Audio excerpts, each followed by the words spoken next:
என் குருவுக்கு சமர்ப்பணம். அவர் இல்லாவிடில் தொலைந்திருப்பேன்.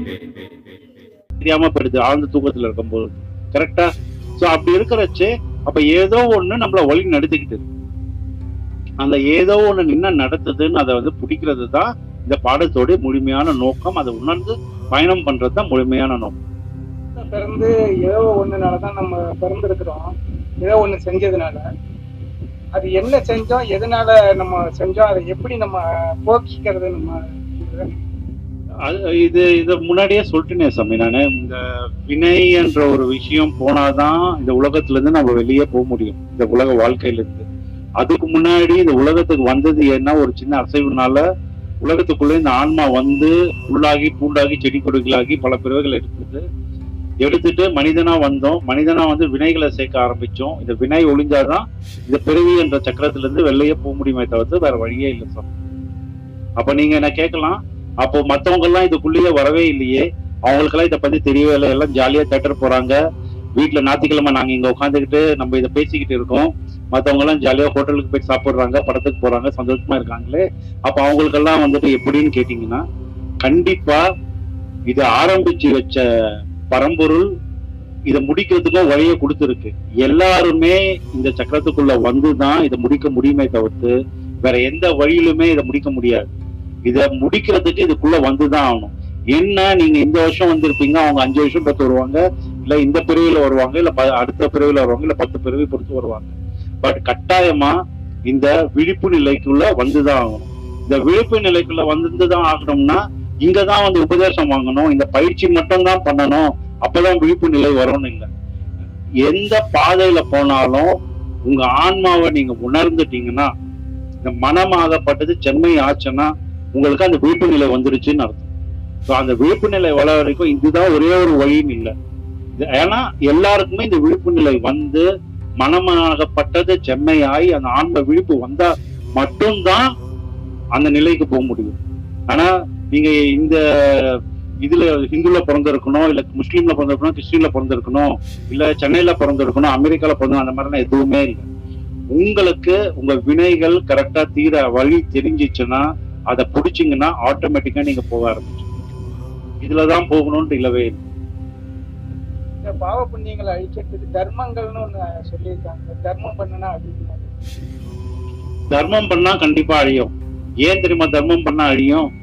தர்மத்துல இருக்கிற மாதிரி ஒரு மகத்துவம் வேற எதுவுமே இல்லை. இதனாலதான் நம்ம ஐயாவும் சொல்லுவாரு, நிறைய பேர்கிட்ட அன்னதானம் பண்ணுங்க, உங்களால முடிஞ்சதை பண்ணுங்க, கடன் வாங்கி பண்ண வேணாம், உங்களால என்ன பண்ண முடியுமோ அந்த அன்னதானம் பண்ணுங்க. தர்மத்துல 5 விதமான தர்மம் இருக்கு சாமி. இதுல ரொம்ப முக்கியமானது பாத்தீங்கன்னா அன்னதானம்னு சொல்லுவோம். ஏன்னா அது எல்லாராலுமே பண்ண முடியும். 2வது வஸ்திர தானம். நம்மளால முடிஞ்ச வரைக்கும் ஏழைங்களுக்கு துணி வாங்கி கொடுக்கறது, இல்லாதவங்களுக்கு வாங்கி கொடுக்கறது எல்லாமே. 3வது விஷயம் பாத்தீங்கன்னா பூமி தானம். நம்ம வீடு இல்ல, இடம் இல்ல, கஷ்டப்படுறாங்க குடும்பத்தோடனா அவங்களுக்கு ஒரு இடம் வாங்கி கொடுத்து நம்ம அந்த தானத்தை பண்ண கொடுத்து அவங்களுக்கு வீடு கட்டி கொடுத்து அவங்களை வாழ வைக்கிறது. அடுத்தது பாத்தீங்கன்னா கோதானம். கோதானம் பண்றது ஒரு மாடை அந்த வீட்டுக்கு தானமா கொடுக்கறது, ஒரு இடத்துக்கு தானமா கொடுக்கறது. ஏன்னா அதுல இருந்து பால் வரும். சோ தாய் பாலுக்கு அடுத்தது பசும்பாலை தான் நம்ம எல்லாருமே விரும்பி கொடுக்கறது. அவ்வளவு மகத்துவமான ஒரு விஷயம். சோ அதை கொடுக்கறதுனால அதுவும் நல்ல புண்ணியம்னு சொல்லுவோம். ஆனா அதை விட எதுவும் எல்லாத்தோட ரொம்ப பெரிய தானம் இருக்கு. என்னன்னா அது ஞான தானம். ஞான தானம் எல்லாராலுமே கொடுக்க முடியாது. இந்த அன்னதானமா இருக்கட்டும், வஸ்திர தானமா இருக்கட்டும், பூமி தானமா இருக்கட்டும், கோதானமா இருக்கட்டும், நம்ம வசதியை வச்சு கொடுத்துடலாம். ஆனா இந்த ஞான தானத்தை கொடுக்கணும்னா நீங்க முதல்ல அந்த ஞான நிலைக்கு வந்திருக்கணும். நீங்க அதை கற்று அந்த நிலைக்கு வந்தாதான் உங்களால அந்த தியானம் மட்டும், அந்த ஞானம் மட்டும் கொடுக்க முடியும். இல்லைன்னா அந்த ஞான தியானத்தை கொடுக்கவே முடியாது யாராலும். அந்த நிலைக்கு வந்தாலும் எல்லாராலுமே அந்த ஞான தியானத்தை கொடுக்க முடியாது. நிறைய சித்தர்கள் யாருக்கும் உபதேசமே கொடுத்ததில்லை. ரமண மகரிஷி யாருக்கும் உபதேசமே கொடுத்ததில்லை. விவேகானந்தர் யாருக்குமே உபதேசம் கொடுத்ததில்லை. சிலர் அந்த ஞான நிலை அடைஞ்சிட்ட அப்புறம் அவங்களுக்கு என்ன கட்டளையோ அதுக்கேற்ற மாதிரி கம்முன்னு போயிடுவாங்க. ரொம்ப சிலருக்கு தான் நம்ம ஐயா மாதிரி நீங்க போயிட்டு இந்த உலகத்துல எல்லாருக்கும் பரப்புங்க, எல்லாருக்கும் சொல்லி கொடுங்கன்னு வரும்பொழுது இந்த ஞான தானத்தை அவங்க கொடுக்குறாங்களே தவிர்த்து எல்லா இடத்துலயுமே இந்த ஞான தானம்ன்ற ஒரு விஷயத்த கொடுக்கறது இல்லை. 2வது முக்கியமான விஷயம் பாத்தீங்கன்னா, நம்ம ஐயா அடிக்கடி இந்த அன்னதானம் கொடுங்க, அன்னதானம் கொடுங்கன்ட்டு சொல்லிக்கிட்டே இருக்காரு. ஏன் அன்னதானம் கொடுங்கன்னு நிறைய வந்து அந்த மாதிரி சொல்லிக்கிட்டே இருந்தாரு. ஏன் அன்னதானம் கொடுங்கன்னு சொன்னாருன்னா, வேற எந்த பொருளை நீங்க தியானமா கொடுத்தாலும் அவன் வாங்கி பாக்கெட்ல போட்டு வச்சுக்கணும். ஒருத்தர் கிட்ட போயிட்டு 1000 ரூபாய் கொடுங்களேன், மறுபடியும் என்ன இப்ப இன்னொரு 500 ரூபாய் வேணுமா கொடுங்க சார், இன்னொரு 500 ரூபாய் வேணுமா கொடுங்க சார். சரி ஓகே, இந்த வச்சுக்கோப்பா ஒரு 2 ஷர்ட் வந்து வாங்கி கொடுங்க. அவர் என்ன சொல்லுவாரு, இன்னொரு 2 ஷர்ட் வாங்கி கொடுங்க சார், வாங்கி பீரோல வச்சுக்கணும். இந்த அன்னதானம் மட்டும்தான் அந்த போதும் என்று சொல்ற வார்த்தையே வரும். மனிதனுக்கு எதுக்குமே வந்து போதும் சொல்ல மாட்டான், வேணும் வேணும் வேணும் தான் எதிர்பார்த்துக்கிட்டே இருப்பானே தவிர்த்து அந்த போதும் என்ற விஷயம் வந்து வரவே வராது. எங்க வரும்னா இந்த அன்னதானத்துல மட்டும்தான். சாப்பாடு ஒருத்தர் போடும்போது தான் திருப்தியா சாப்பிட்டேன். வேற எந்த பொருள் என்னெல்லாம் கொடுத்து பாருங்க, நான் திருப்தியா வாங்கிக்கினேன், எனக்கு ரொம்ப திருப்தியா இருக்குன்னு சொல்லவே மாட்டாங்க. ஆனா இந்த அன்னதானத்துல மட்டும்தான் நான் திருப்தியா சாப்பிட்டேன், சந்தோஷமா இருக்கு, நல்லா இருங்க, நல்லா சாப்பிட்டேன், போதும் எனக்கு, வேணாம் இதுக்கு மேல அது வேணான்ற வார்த்தையே ஒருமையை தவிர்த்து வேற எந்த தானத்திலயுமே வரும். ஆனா எல்லாத்தோட உயர்ந்த தானம் ஞான தானம். ஞான தானம்ன்றது அவ்வளவு சீக்கிரமா கிடைக்கிறதும் கஷ்டம், கொடுக்கறதும் கஷ்டம்.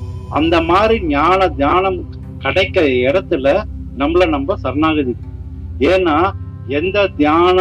எந்த தானம் கொடுத்தாலும் இந்த பூமி சம்பந்தப்பட்டமான தானம் தான்.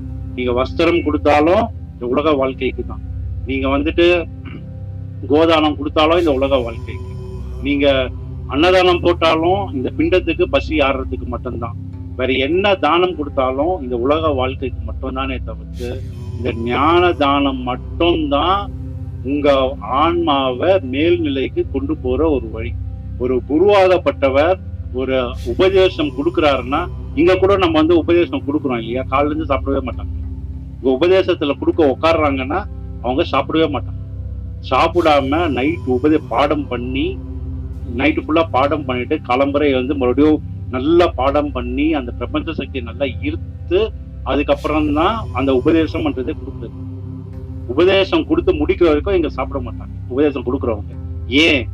ஏன்னா அந்த சக்தியை இழுத்து, ஏன்னா இப்ப நம்ம பாடம் பண்ணும்போது கூட நம்ம என்ன சொல்றோம், சாப்பிடக்கூடாது, பாடம் பண்ணு, சாப்பிட்டீங்கன்னா ஒரு 3 மணி நேரம் 4 மணி நேரம் பாடம் பண்ணக்கூடாதுன்னு சொல்றோம்.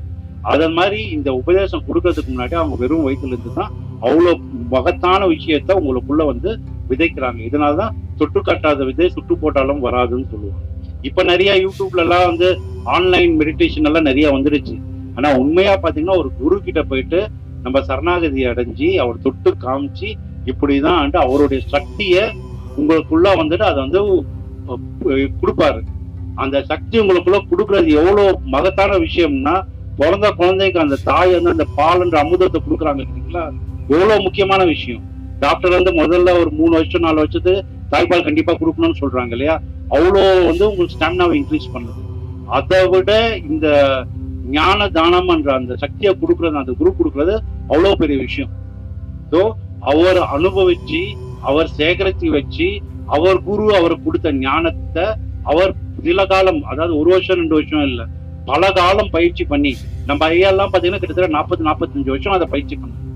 ஸோ அந்த மாதிரி பல காலம் பயிற்சி பண்ணி அதுல மேல்நிலை அடைஞ்சி அந்த சக்தியை வந்து உங்களுக்கு வந்து ஒவ்வொருத்தருக்குள்ளேயும் தொட்டு காமிச்சு அதை சொல்லி கொடுத்து உங்களை நல்லா, அதாவது சொல்லி கொடுத்ததோட ஒரு குருவோட வேலை முடிஞ்சிடாதாங்க.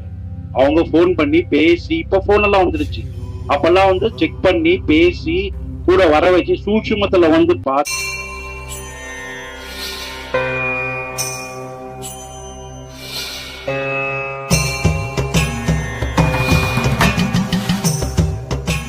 என் குருவுக்கு சமர்ப்பணம்.